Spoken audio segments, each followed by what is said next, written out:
एक दो नहीं 10 करोड़ निवेशक खुश हैं। खुशी इस बात की कि जो सालों पहले अपने खून पैसे की कमाई को उन्होंने सहारा में इन्वेस्ट किया था वो अब उन्हें वापस मिल जाएगा। सरकार ने सहारा के निवेशकों का सारा पैसा वापस दिलाने का फैसला लिया है, लेकिन इस बात को सालों बीत चुके हैं। जिन लोगों ने उस वक्त इन्वेस्ट किया था उनमें से कई लोगों की मौत हो चुकी है और कई लोगों को जब इस पैसे की ज़रूरत थी, जब उनकी बेटी की शादी थी, मकान बनाना था या फिर कोई दूसरा ज़रूरी काम था, उन्हें उस वक्त ये पैसा नहीं मिल पाया। कितने चक्कर कोर्ट के लगाने पड़े और कितने थाने के। आखिर क्यों? कैसे एक कंपनी ने 10 करोड़ लोगों के साथ इतना बड़ा घोटाला कर दिया? कैसे लोग इसमें फंसते चले गए? क्या है सहारा इंडिया पूरा केस? 1978 में एक कंपनी की शुरुआत हुई, नाम था सहारा इंडिया। गोरखपुर से ये कंपनी शुरू की गई, बेहद छोटे स्तर पर, लेकिन धीरे धीरे ये कंपनी लोगों के बीच अपनी पहचान बनाने लगी। काम था गांव कस्बे में लोगों से पैसे लेकर उस पर अच्छा रिटर्न देना। उत्तर प्रदेश के छोटे छोटे लोग सहारा से जुड़ने लगे, इस उम्मीद में कि उनको निवेश के बदले अच्छी बड़ी रकम मिलेगी। सहारा की चिटफंड कंपनी बेहद कम समय में ही काफ़ी मशहूर होने लगी। इसकी वजह भी थी, सहारा ने लोगों को उनके निवेश पर मार्केट के मुकाबले कई ज़्यादा ब्याज भी दी। अमीर लोग ज़्यादा पैसा कमाने के लालच में सहारा में निवेश करने लगे। वहीं आम आदमी को भी लगा कि अगर जैसे तैसे मेहनत की कमाई से कुछ पैसा बचाकर सहारा में निवेश कर दिया जाए तो भविष्य में अच्छा पैसा मिल जाएगा। इस उम्मीद पर लोग एक के बाद एक सहारा से जुड़ने लगे। सहारा के एजेंट लोगों के घर घर जाकर पैसा इकट्ठा करते।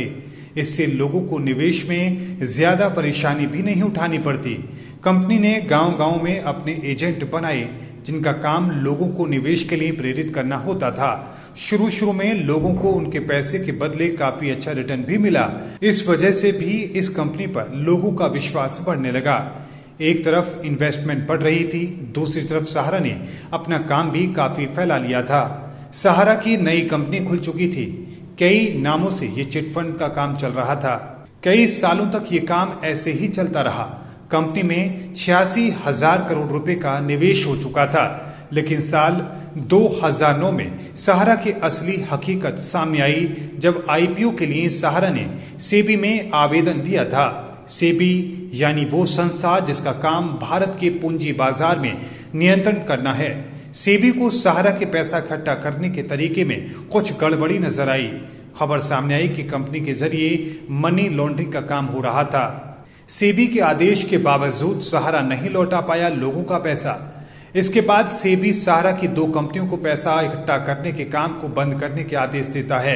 इसके अलावा जिन लोगों का पैसा सहारा में जमा था उन्हें 15% की दर से ब्याज समेत पैसा वापस लौटाने को कहा, लेकिन सहारा निवेशकों का पैसा वापस नहीं लौटा पाया।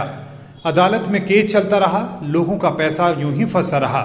सहारा पर मनी लॉन्ड्रिंग के आरोप लगे, कंपनी के चेयरमैन की गिरफ्तारी तक हुई और इन सब बातों में लोगों का पैसा यूं ही फंसा रहा। किसी का 1 लाख, किसी का 2 लाख तो किसी का और भी ज्यादा। लोग अपने ही पैसे के लिए कोर्ट के चक्कर काटते रहे, सहारा के एजेंटों से बात करते रहे, लेकिन कोई फायदा नहीं हुआ। अब सालों के बाद सहारा के निवेशकों के लिए ये थोड़ी राहत भरी खबर है कि उनका पैसा उन्हें वापस मिलने जा रहा है। सहारा में लगे इन्वेस्टर्स के पैसे को वापस कराने के लिए सरकार ने सहारा रिफंड पोर्टल लॉन्च किया। केंद्रीय गृह और सहकारिता मंत्री अमित शाह ने इस पोर्टल को लॉन्च किया था। पोर्टल लॉन्च होने के 4 दिनों के भीतर ही 5 लाख निवेशकों ने इस पर अपना रजिस्ट्रेशन करा दिया है। अब सोचने वाली बात यह है कि 10 करोड़ निवेशकों में से महज 5 लाख लोगों ने ही अभी इस पर रजिस्ट्रेशन कराया है। अमित शाह का दावा है कि आने वाले समय में सभी को उनकी राशि लौटा दी जाएगी। उन्होंने कहा कि पोर्टल पर रजिस्टर करने वाले निवेशकों के पैसे वापस करने की प्रक्रिया शुरू हो गई है। सहारा समूह की 4 सहकारी समितियों में फंसे निवेशकों के पैसे वापस लौटाने के लिए 18 जुलाई को CRCS सहारा रिफंड पोर्टल लॉन्च किया गया था, जिसके जरिए अब बड़ी संख्या में लोग पोर्टल पर रजिस्टर कर रहे हैं और अपने पैसे को वापस लेने की कोशिश कर रहे हैं। सरकार के इस कदम पर आप क्या कहना चाहेंगे, कमेंट बॉक्स में जरूर बताएं और इस घोटाले को लेकर आपके क्या विचार हैं ये भी बताएं।